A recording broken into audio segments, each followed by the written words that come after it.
মণিপুরে পুলিশের অস্ত্রাগারে হামলা।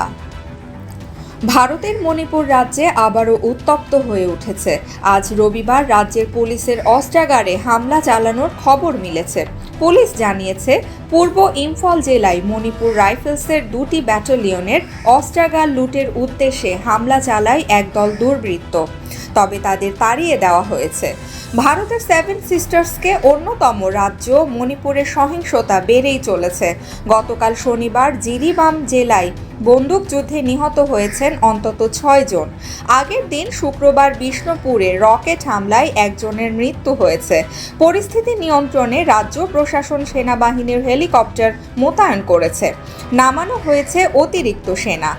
নতুন করে সহিংসতার জেরে ক্ষমতাসীন কর্মকর্তা এবং মন্ত্রীদের সঙ্গে জরুরি বৈঠক করেছেন রাজ্যটির মুখ্যমন্ত্রী এন বীরেন সিং। বৈঠকে সশস্ত্র সিরিজ হামলার ব্যাপারে আলোচনা হয়েছে বলে জানিয়েছে ভারতীয় গণমাধ্যমগুলো।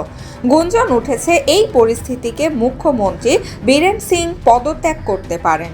তবে তার দলের পক্ষ থেকে আনুষ্ঠানিকভাবে এখনও কিছু জানানো হয়নি।